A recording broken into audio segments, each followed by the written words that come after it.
Hello, I'm Paul Beckwith. In this video, I'm going to talk all about methane. NOAA has just released their greenhouse gas inventory results for, up to the end of 2021 and determined that methane had the largest rise since it's been recorded. The increase of methane in 1 year was 17 parts per billion, and in the previous year it was 15.3 parts per billion, which had set a record in the previous year. So methane is on a very strong uptick, and I'm going to talk about the reasons why. I'm also going to talk about the implications to the overall climate from this. I mean, it's a very serious issue because the global warming ability of methane, the effect on climate, is only superseded by that of CO2. And people are still getting the global warming potential of methane incorrect. So I'm going to show you a couple articles actually from NOAA, the National Oceanic and Atmospheric Administration, where the value of the global warming potential for methane, which is relative to CO2, which has a value of 1, basically, on a 100-year time scale, they give the number 25 times in one article. In another news report, it's 24 times or 28 times. That number is 34 times. The true number, every mole of methane causes warming 34 times that of CO2 if you average it over a 100-year time scale. On a 20-year time scale, the global warming potential for methane is actually 86 times. It's a very, very powerful greenhouse gas.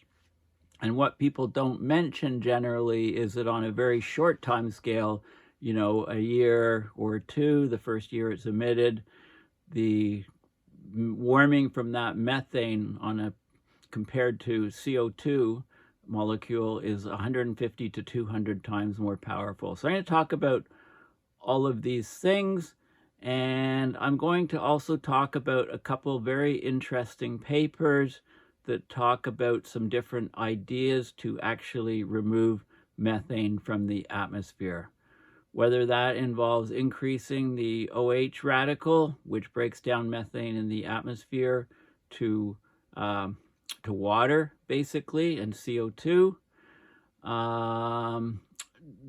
My favorite method for reducing methane in the atmosphere is called the iron salt aerosol method, and I will discuss a peer-reviewed paper that talks about that in detail as well. So basically this video is all about methane.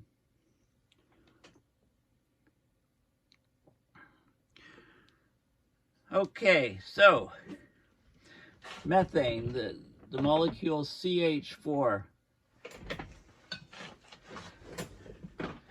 Okay, so what I've done here is if you just go to Google Images, Google Images, type in methane, and one of the links was for Shutterstock images, so there's all of these different images for methane. Here it's being flared. The methane cycle. Methane, of course, is CH4, a carbon, 4 hydrogens, very, very powerful greenhouse gas. It's an active absorber / emitter in the infrared.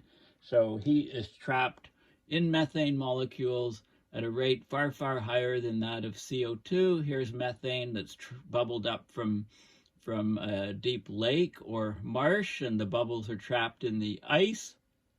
Of course, methane is also natural gas, it's called. Natural gas is over 90% methane. It's liquefied for LNG, liquefied natural gas. The leak rates of, it's cleaner burning. When you burn methane, you know,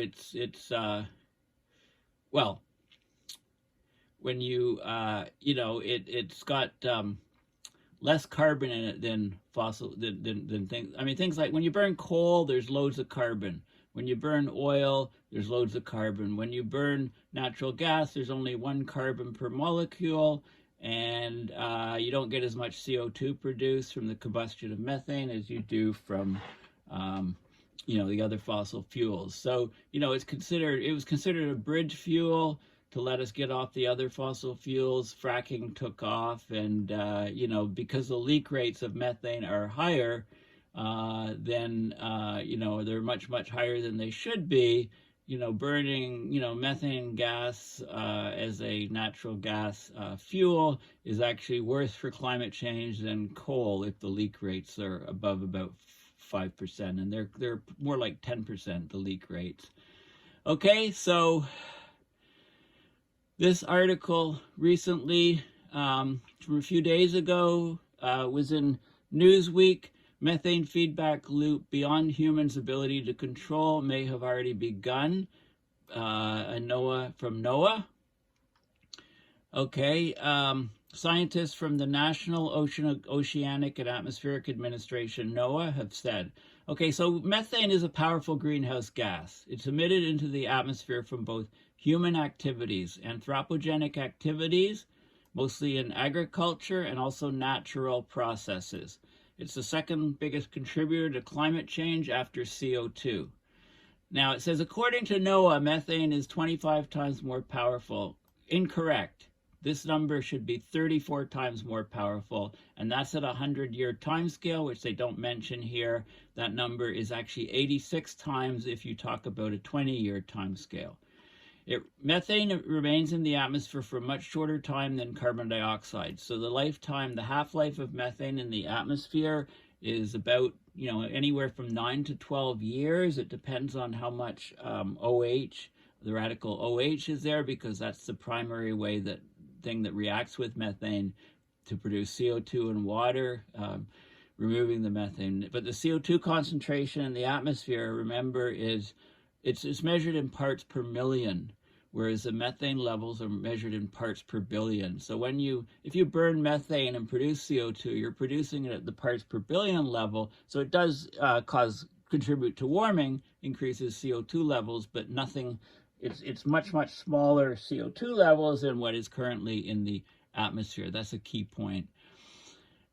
2021 saw the largest annual increase in atmospheric methane levels since measurements began in 1983. The majority of methane emissions after 2006, so methane stabilized between about 2000 2006. It started going up again in 2007. The majority of methane emissions that have caused it to go up since 2007 were emitted. The sources were natural wetlands and man-made emissions, anthropogenic emissions.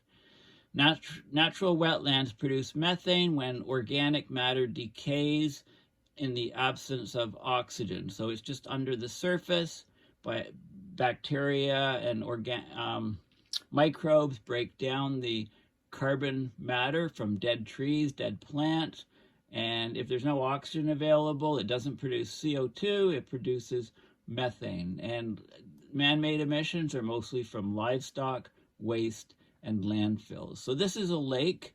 This is Abraham Lake in Alberta, okay, covered in ice, and you can see the frozen bubbles of methane. So methane's tried to come up underneath the ice, it's worked its way up into the ice, and it's frozen into place. Now, where is the methane rise coming from? It's difficult to determine the source, although we do isotopic studies to see where it's coming from, comparing the carbon that's in the methane, in the CH4, the amount of carbon 12, carbon 13, the isotopes, and then we can get a handle on where it's coming from. Natural methane production, so methane production from wetlands is accelerated by rain, clearly. If we get rain and groundwater, of course, then that we can get the methane production in that marsh-like land. temperatures. As the temperatures get higher, the chemical reaction speeds up and more methane is produced from wetlands. The Earth's climate is already warming the methane produced from natural wetlands, so it's only set to increase. So this is a feedback loop. The warmer it gets, the wetter it gets because there's more water vapor in the atmosphere. That water on the ground creates a wetland, which produces methane, and the higher the temperature, the more methane is produced. So wetland methane emissions are sensitive to changes in precipitation and temperature. Methane production from microbes increases with increases in global temperature, just like any other chemical reaction. And the increases in global temperature are driven by long-term greenhouse gas emissions. So more atmospheric methane, more warming, more methane produced, etc. It's a vicious feedback loop. And the danger is that this loop becomes beyond our ability to, well, it says control. I mean, it can get out of hand very quickly. In 2020 and 2021, the Earth was in the La Niña phase, okay? This is the ENSO cycle, El Nino Southern Oscillation cycle. The amount of heat coming from the oceans, it's in the La Niña phase, okay? So the equatorial surface, the equatorial water temperatures are cooler than normal. So there's lower temperatures over the oceans. We typically see more rainfall over the terrestrial tropics. Therefore, larger wetland areas during La Niña years. 2021 was the warmest La Niña year on record. Big concern when we go to an El Nino, we're going to break all temperature heat records, and it's going to be catastrophic for the planet. Okay, so there's definitely this climate feedback is occurring. More warming, more greenhouse gas emissions. Okay, we need to reduce fossil fuel methane emissions, and it says it's a straightforward approach to slow down to reverse the growing trend in atmospheric methane. But so CO2 lives a long time in the atmosphere. It stays there. So we have to remove that. But methane is a very quick way to. If we remove methane from the atmosphere, figure out a way. It's a very quick way to reduce the warming. About 30% of methane emissions are caused by fossil fuel production. The rest is caused by the other things like the wetlands, etc. So to reverse these trends of upward methane levels, it's going to take a lot of hard work. That's not happening. So we need good integrated and robust monitoring and verification systems to help assess the current state of the atmospheric greenhouse gas burden, to find out the sources and the sinks of greenhouse gases, and to decrease the sources and increase the sinks if possible. Okay, so this was an article which came out, which triggered me to think about methane. So I looked at the NOAA, the National Oceanic and Atmospheric Administration site. This is all open source. Have a look. Increase in atmospheric methane set another record during 2021. CO2 levels also recorded a big jump. Now this is air samples are taken from the Mauna Loa Observatory in Hawaii. And this is a very important sampling site. It's in the middle of the Pacific Ocean on Hawaii, up in a mountain. Okay, so there's not industrial sources nearby, so it gives you taking a long-term record there is very, very important. Okay, so where is this exactly? Let's have a look at Google Earth, and I just do a search for Mauna Loa, and here we are on the Hawaiian Islands. Look at this view here. There's no land. This is the land here. These are volcanoes are flagged all over. Each of these are different, or mountains. Okay, but anyway, we're in the middle of the Pacific, nothing for miles around. And here's the big island in Hawaii, Mauna Loa summit here, and you can see, the altitude down at the bottom here, 4,000 meters or so high. It's a massive shield volcano. It's massive. Shield volcano has has very low viscosity molten rock. So when there's eruptions, it just flows downhill for miles and miles. You don't get a very sharp peak. It's a very extensive, you don't get explosive eruptions. You get relatively tame eruptions with huge amounts of lava. So it says 4170 meters. I'm looking, about 4,000 meters is what I get from this. Okay, so it's right up there. On the site is the observatory. I don't know if we can see where the observatory is on this volcano. Can't see too much. I'd have to scrutinize it if I didn't know ahead of time, which I don't, which side it's on. Anyway, it's up there, and it's doing the monitoring of the greenhouse gases. Okay, so for the second year in a row, there's been record annual increase in the atmospheric levels of methane measured. Okay, methane rose in 2021 17 parts per billion. That's the largest annual increase recorded since the systematic measurements began in 1983. The increase the previous year in 2020 was 15.3 parts per billion. So here's the levels here. Methane here, it flattened out in this period, and then it started rising, and the slope's increasing here, and look at the slope here. It's upticking very, very fast. It reached almost 1900 parts per billion. This is 162% greater than pre-industrial levels. Okay, so it's on a tear. It's very, very fastly rising. It was about 750 parts per billion at the end of the last ice age. Okay, that sort of level. In typical interglacial periods. In typical warm periods in the past, it's been about 750 parts per billion. So it's up to 1900 parts per billion, essentially. A huge rise. CO2 is also rising at historically high rates.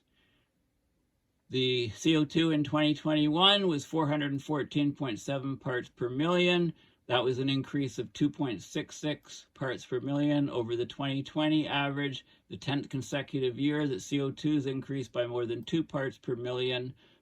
Okay, and you can see the rise here. It's not linear. It's slightly rising at, it seems, exponential rate, as with methane here. So it's all going in the wrong direction. Of course, carbon dioxide is still the biggest climate change threat. There's an estimated 36 billion tons or gigatons of carbon dioxide were emitted into the atmosphere by human activity. Roughly 640 million tons of methane were emitted during the same period. Methane lasts for about 9 years. The CO2 emitted lasts for hundreds to thousands of years. So atmospheric levels of CO2 are comparable to where they were during the mid-Pliocene about 4.3 million years ago. At that point, sea levels were 75 feet higher. Average temperature was 7 degrees Fahrenheit higher than in pre-industrial time. There were large forests in the Arctic, where there's now tundra. This is the annual mean global growth rate of CO2. The lines are decadal averages. So in the 60s, it rose under a ppm per year, and it's been rising and rising, and it's approaching 2.5. It's 2.4 ppm per year is the average, over the 2010 to 2020. Okay, the effect of CO2 emissions is cumulative. About 40% of the Ford Model T emissions from 1911, right, when cars were first introduced, still in the air today. We're halfway to doubling the abundance of CO2 that was in the atmosphere at the start of the Industrial Revolution, okay, which is about the 280 parts per million. Now here, they say methane is roughly 25 times more powerful at trapping heat. That's incorrect. It's 34 times on a 100-year time scale. 86 times on a 20-year time scale. They need to correct this.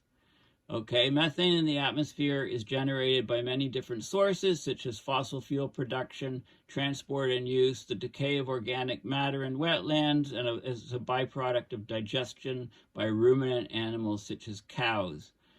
Okay, so roughly 30% of the total methane emissions is from fossil fuel production. You know, we need to reduce methane emissions in the atmosphere. Also, methane also contributes to ground level ozone. It breaks down, the OH breaks it down near the surface, and you get ground level ozone formed, and other, NOx's, pollutants, and that causes roughly 500,000 premature deaths every year around the world. Okay, so there is a paper which basically argues that the biological sources of methane, such as wetlands or ruminant agriculture, are a primary driver of post-2006 increases. Okay, also fracking, I think, is a big chunk of that as well.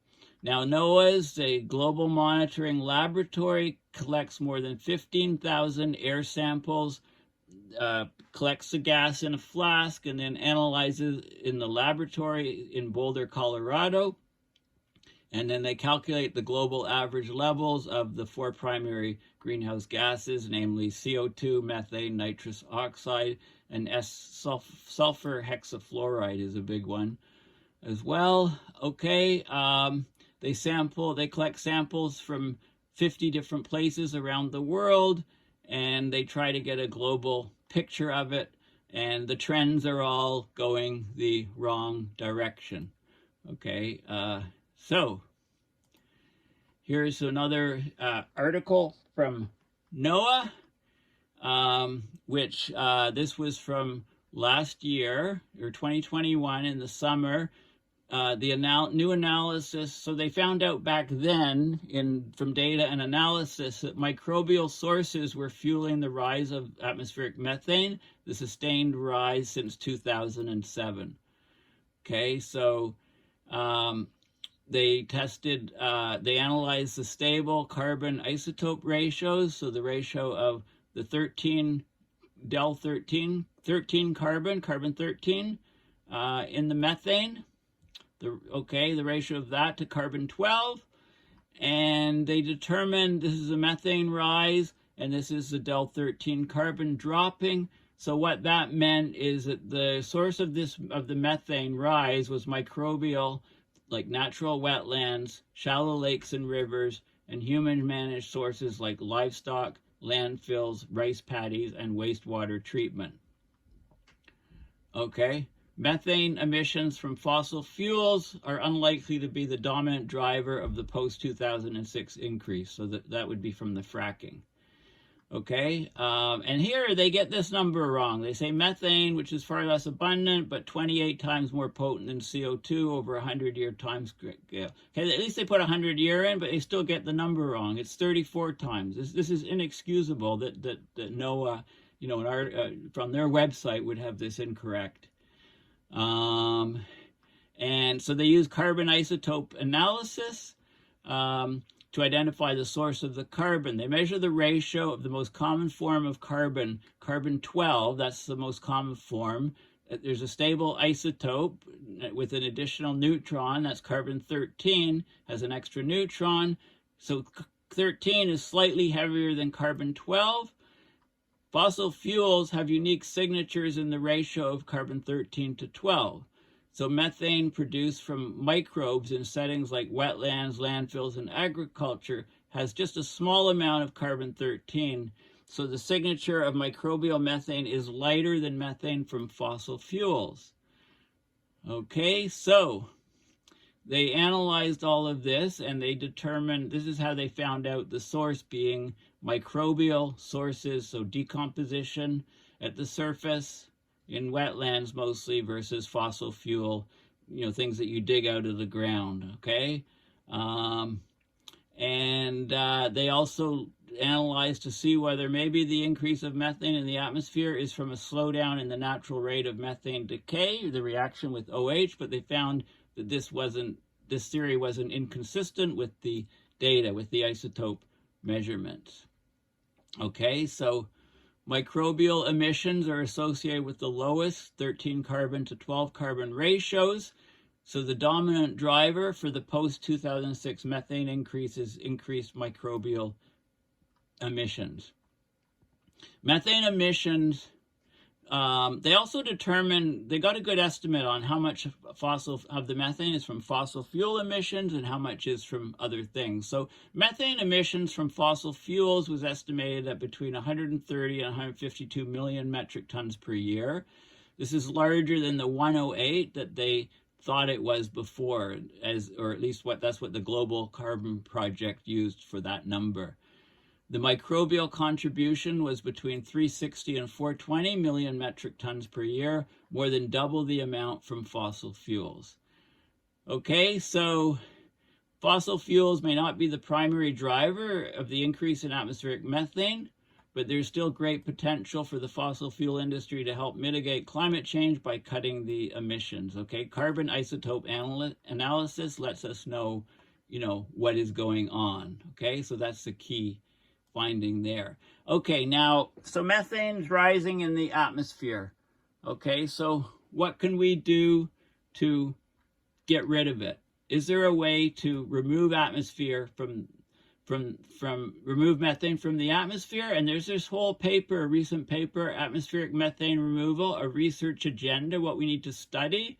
There's a whole paper here on a nature-based negative emissions technology, iron salt aerosols, and, or we could use kitty litter, which is a type of zeolite clay material, and that actually captures methane from the air. I'll talk about that in a few minutes. Okay, so what do we have in this paper here? Atmospheric Methane Removal, a research agenda. Okay, so basically this paper looks at the idea of atmospheric methane removal in situ, so in the atmosphere, where you oxidize methane to carbon dioxide. This would help to offset continued methane release and limit the global warming contribution of methane. Mitigating most anthropogenic emissions of methane is uncertain. Sudden methane releases from the Arctic or elsewhere cannot be excluded, so we need to consider technologies to remove methane or to oxidize it in place in the atmosphere. Carbon dioxide removal is becoming looked at more and more. It says there's a well-established research agenda and technological foundation, but there's no similar framework for methane removal. So they say we need a research agenda to look at how do we get negative methane emissions, how do we remove or oxidize methane in the atmosphere. And they propose a methane removal model intercomparison project along the lines of what's being done for CO2. Okay, so they talk about methane rise in the atmosphere. The increase in 2020, 14.7 ppb. They say, well, it was 17 ppb parts per billion in 2021. So in 2020, this number was the largest in 40 years, but it increased. It was even higher in 2021. Since 1750, methane's relative concentration has increased twice as fast as that of CO2, and it's now more than 2.5 times pre-industrial levels. I said methane's the second most important anthropogenic greenhouse gas after CO2. The radiative forcing attributable to the direct effects of methane is 0.64 watts per square meter. Direct plus indirect for methane, 0.97 or almost 1 watts per square meter. CO2 is 1.68. You need to add all these up to get the total, but the methane level is the direct forcings of methane are 38% that of CO2. Direct plus indirect are 58%. So methane is vitally important. Global methane emissions approached 600 teragrams of methane per year in 2017. Anthropogenic sources were 61% of the total. And, it gives different numbers, etc., from fossil fuel, anthropogenic, etc. So methane's on the rise, there's no question. and they looked at the sources. So these are the anthropogenic methane emissions in terms of megatons of methane per year. This is the total amount here, historical, and this is the amount from agriculture. So more and more is coming from animal agriculture, and that's mostly animal agriculture. And then these are different models as to how it will continue. So the total methane emissions, this is looked at in 2017, 596 teragrams of methane per year. Anthropogenic was 364, agriculture 227, a big chunk, fossil fuels about half of agriculture, and biomass burning 28. So you add these up and you get the total there. Okay, so they talk about CDR, carbon dioxide removal, and they talk about they mention that there's a huge risk of potential methane release from permafrost systems in the East Siberian Arctic Shelf. Okay, there were rapid methane releases 55 million years ago, at previous times of rapid warming, and that triggered temperature increases of 5 to 8 Celsius globally. If methane comes out big time, global average temperatures will rise big time. Okay, so this is a huge risk, and so they looked at the, technological aspects. How do we remove methane? How would we remove it? So they looked at the energy requirements. They compared removing methane to removing CO2. Methane can be oxidized catalytically without the need for capture. Okay, so you can do it right in the atmosphere. You could react the methane with oxygen, and that produces CO2 and water. Okay, and they get the they get the potency of methane correct here. So methane's potency as a greenhouse gas, it's 34 times higher global warming potential than CO2 on a century timescale, and 86 times higher on a 20-year timescale. So kudos to this paper, they get the numbers correct. I showed you the NOAA numbers were incorrect. So you'd have to remove less methane to get the same climate impact as removing CO2. Okay, in fact, methane concentrations could in principle be restored to pre-industrial levels of about 750 parts per billion by removing about 3.2 of the current 5.3 gigatons of methane currently found in the atmosphere. And then you'd have to continuously remove it to maintain that level, or at least, balance the anthropogenic methane emissions. Okay, some disadvantages of removing methane compared to CO2 are its relative scarcity in the atmosphere. It's 200 times less abundant. The levels of methane are in parts per billion. Those for CO2 in the atmosphere are in parts per million. It's lacking a quadrupole moment or weak acidity that in the case of CO2 can be exploited by concentration and capture. Okay, so the idea would be to separate methane from the air, to concentrate it, and then to oxidize it to get rid of it. And in the air, it reacts with OH. Okay, so they talk about, the different methods of doing that. And here's this is an example of the work or energy required for methane capture. If you captured 70% of the methane, okay, so these are different concentrations here. A dairy farm, 906 parts per million of methane. Permian Basin, ambient air, is like, 1900 parts per billion is only 1.9 parts per million. So that's sort of the level in the atmosphere. It's difficult to capture that. If we go to the source, like a dairy farm in one of the buildings where the methane levels can be much, much higher, this is the place where we would capture it, right? It's a lot easier to do that, okay, for example. So, so how do we do this? How do we remove methane? Okay, so this table summarizes the methods that people are looking at. So photocatalysts. Okay, a catalyst is not used up in the reaction, and it is used to speed up the rate of a chemical reaction. So a biological catalyst is something we call an enzyme. Okay, but the catalyst is not used up. I mean, it could be the platinum in an electrolytic converter in your car, for example, catalytic converter. Okay, but so it's a it catalyzes a reaction. So you'd have this substrate in the air. You'd have to flow the air over it, flow the methane over it, and you use the light from the sun to break down the methane. Okay, that's a method. Zeolites or PPNs. Okay, polymeric. These PPNs are, what's that stand for?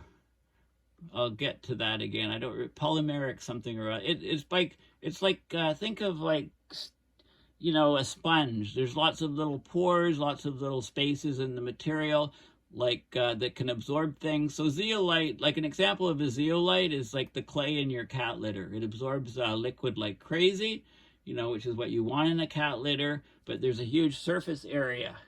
Okay, and because of the huge surface area, you can use different metal catalysts in the air to, you know, to have the chemical reactions breaking down methane on those surfaces. So the larger surface area, the better. Iron salt aerosols, that's my favorite method. That's my racehorse if I had to pick it. It's a physical mechanism. You put these aerosols in the air, and you don't need to flow air over. They're there, and it can break down methane and have lots of other benefits. Biotrickling filters is a biological method, or amendments to soil is another method. So all of these methods are ideas for extracting methane from the atmosphere. So photocatalysts, they oxidize methane. One catalyst, for example, is solid titanium dioxide. It's a pigment used in paints and sunscreen. It's photocatalytically active. When it's exposed to UV radiation, then it catalyzes a reaction to oxidize methane. Okay, copper and iron zeolites, or this is PPNs, porous polymer networks. Okay, they're porous gases and liquids, whatever can go inside. They're very porous, like sponges. That it greatly increases the surface area for chemical reactions, where you can so the idea would be to take methane. If you convert it to methanol, that's if you partially oxidize methane, you can get methanol. And methanol has a much shorter lifetime than methane. It only lasts weeks instead of years. And then you can break down you can further oxidize it to get rid of the substance. Okay, so you have this lattice, zeolite lattice, and the methane gets absorbed into these pockets and things, and then basically it changes the energies required to break it down. Okay, microbes is a large sink, so you can use soils and try to create different breed different microbes. There's two groups, anaerobic archaea and aerobic methanotrophic bacteria. They possess enzymes, which are biological catalysts that oxidize methane. Okay, you can use copper, iron, or other metal sites for catalysts as well. Okay, so there's all of those methods. We get microbial oxidation of methane in agriculture and soils, and you can create artificial substrates, these so-called biotrickling filters, which are microbial-based approach for methane mitigation or atmospheric removal. Things like biochar derived from rice straw, in different soils and so on, can increase those microbial decomposition processes of removing methane. Iron salt aerosols. Okay, this is my favorite method, as I mentioned before. ISA, iron salt aerosols. You attempt to convert methane into CO2 in the lower troposphere by enhancing the natural sinks of the hydroxyl radical, which is responsible for 90% of the natural methane sink, and the chlorine atom. Chlorine, is responsible for about 3 to 4% of the natural methane sink. So what you do is you mimic the natural reactions that are associated with mineral dust particles in the atmosphere. Mineral dust contains iron, a micronutrient that can enhance the ocean primary productivity and withdraw atmospheric CO2. Iron catalyzes both OH generation, activated OH, and chlorine generation in sea salt aerosols, and both those things can take out methane. Okay, so the proposed method would enhance methane removal by releasing iron salt aerosols in the lower troposphere. You'd increase the chlorine sink 4 to 6-fold during the day and continue to enhance the OH sink at night. Chlorine atoms react with methane 16 times faster than activated OH atoms do, and the iron present in the catalytic amounts could increase the densities of chlorine atoms provided by the abundant sea salt. Okay, ISA, iron salt aerosols, have been invoked to explain why just before the ice ages, the concentrations of both CO2 and methane decreased simultaneously in the atmosphere. Okay, ice cores extracted from both the Arctic and Antarctic poles show that there was 4 to 7 times more mineral dust during the glacial periods compared to the warmer interglacials. Okay, so the iron salt aerosol method is a very promising method to reduce methane in the atmosphere. And they talk about the impacts, and they do the different modeling and so on. They talk about setting up a methane removal intercomparison project to figure out what needs to be examined. So a full investigation for methane removal is needed to examine the scenarios of different timing and the amounts of methane that we can remove with the different methods. Comparisons of the climate impacts and Earth system feedbacks of methane removal in different atmospheric and climate scenarios, both low and high emission. Spatially explicit simulations of methane removal at prescribed locations and latitudes using climate models, okay? Studies of how methane's relatively short lifetime in conjunction with climate feedbacks, how that influences cumulative methane removal, feedbacks with air quality, tropospheric ozone, OH chemistry, etc. How the methane removal would interact with other mitigation and carbon dioxide removal approaches, okay? So this is a way, methane removal is a vital method that we need to really get a handle on as to how we can use this to reduce methane levels in the atmosphere. And because of the huge global warming potential of methane, and because of the risks of huge methane releases driving up temperature, this is very, very urgent that we initiate these projects, okay? If there's point sources of methane, we can, high concentrations like pig farms or something, if we can develop methods to remove methane, get rid of methane at these point sources, it will be less expensive and more efficient than removing methane from the ambient air after the emissions. Okay, so we need to clearly look at these things. Okay, so this is a very important paper that outlines, the sort of research agenda that we need to use to remove methane from the atmosphere. Now I'll specifically go into this paper. I should mention before I go into this paper, so the zeolite method. Okay, I mentioned the, where are we here? Yeah, the zeolite method. Okay, this is an interesting thing that I just found. Cheap, common kitty litter clay captures methane from the air. Okay, so the kitty litter is basically the zeolite clays. Okay, they're common, porous mineral structures that are often used as commercial adsorbents, such as cat litter. Okay, so they're clays, and if you looked at them, high magnification, the clay, you'd see lots of gaps in the material. So it's an adsorbent. It absorbs liquids. It absorbs the pee, cat pee. The cat, it absorbs a tremendous amount of liquid. So So there's a huge surface area of these clays, and if on those surfaces you can oxidize methane, they can become extremely efficient at removing methane from the air around them. So what the researchers did is they placed they treated the zeolite with copper, they put it into a reaction tube, they passed air containing different concentrations of methane through it, varying from 2 parts per million to 2%, and basically they heated the reaction tube to different temperatures, and they found that the zeolite captured and converted 100% of the methane in the tube when it was heated to 310 Celsius. This is far cooler than temperatures and other methane capture methods, works at much lower concentrations of the zeolite, okay, and of the methane, okay, so it seems great. Okay, and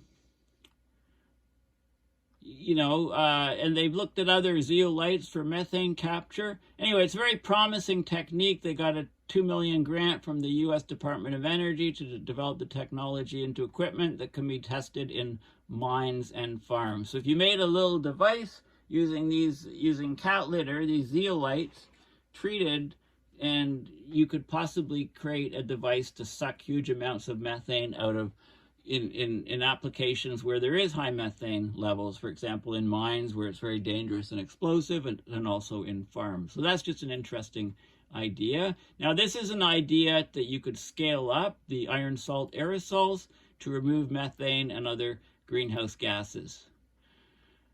Okay, so I'm not going to go into all of the technical details, but people have looked at ocean iron fertilization, where you put iron in the ocean and you put them in high nutrient, low iron regions, and you can stimulate phytoplankton growth, draw down CO2. We know that when we went out of the ice ages, there was a lot of iron-rich dust being produced during those cold periods, and that cooled the planet in these ice ages. So that was studied, and the idea of the iron salt aerosols came into being. Now, I'm going to show you just a diagram here. So basically, you put these things into the lower atmosphere. The concentrations are much lower than ocean iron fertilization, and they do a number of things here, which there's a diagram. Yes, so this is suggested methods to enhance iron salt aerosols and the principal effects acting on climate change. Okay, so you put iron salt aerosols in the lower atmosphere.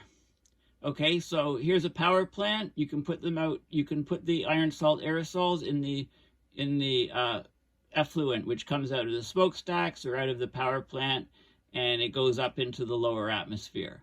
You can deploy it by balloons here, tethered balloons. You can deploy it from in ship funnels, okay? And once it goes into the boundary layer, it'll go up, the mixing layer, it'll go up a couple kilometers. You can deploy it in aircraft fuels, or you can deploy it from the aircraft. So you put these aerosols into the lower atmosphere. Okay, so first thing is they act as cloud condensation nuclei. You can tell they're the size of these iron salt aerosol particles, so that the cloud droplets that nucleate on these aerosols are very, very small droplets, very highly reflective clouds, reflect a lot of the sunlight away and cool the oceans underneath.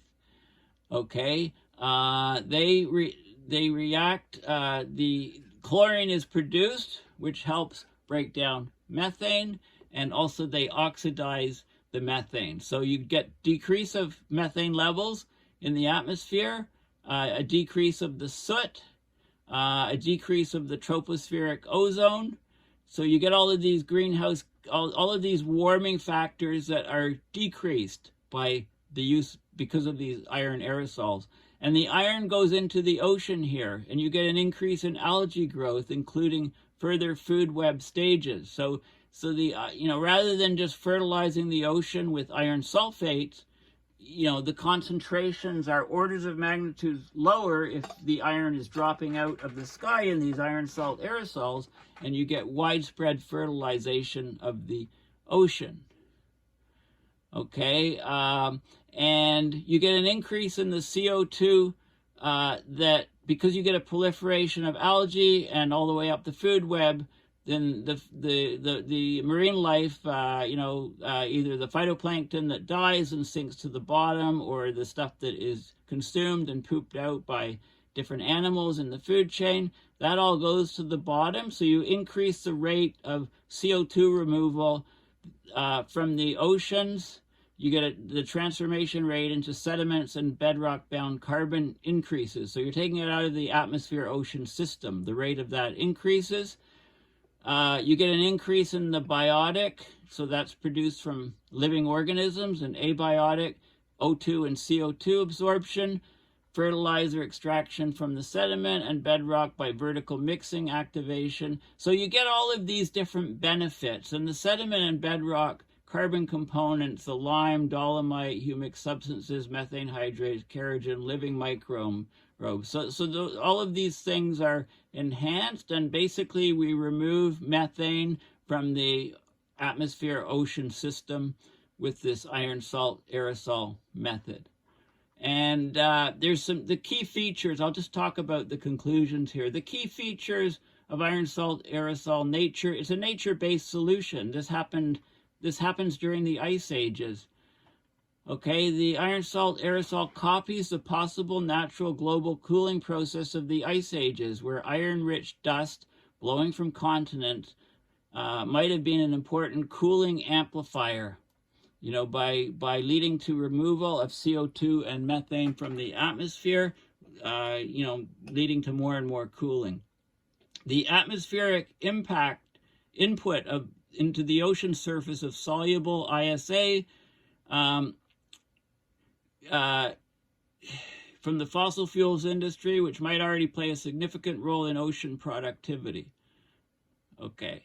Iron released into the troposphere, preferably above the boundary layer, will disperse locally but regionally, achieving greater dilution by dispersion over a larger surface area, resulting in better plankton uptake than from surface-based larger ocean iron fertilization. Okay, so it's a good way to disperse the iron over the ocean to stimulate the phytoplankton growth. The iron contained in coal is already released in the hot gas plumes, masking to some level the climate impacts of the carbon emissions of these flue gases. You get chlorine atom generation catalyzed by iron, that the chlorine helps break down the methane. Iron can be released by a balloon in a similar way as planned in the SPICE project. Okay, so there's all of these things. So iron, there's all of these benefits. They look at the costs, and the cost in US dollars per ton of CO2 removal by the ISA method. There's different studies through the years, and they vary from $5 a ton of CO2 to 50 cents a ton of CO2. Here's 42 cents, $2.65, $1.70. Okay, so, down to 9 cents per ton of CO2, in this study here. Okay, so it's a very cost-effective way of lowering greenhouse gases. The iron-rich dust, and it sort of mimics what happens during ice ages and stuff. There's lots of good details in here. I may do a whole separate video just on this, just on this paper, because I think it's vitally important. So in summary, methane is a very powerful greenhouse gas. Papers and people still get the global warming potentials wrong. At 100 years, 34 times. In 20-year time scale, 86 times. They still get that number wrong. Methane is on the rise. In 2021, it rose a record 17 parts per billion, and the curve is going up.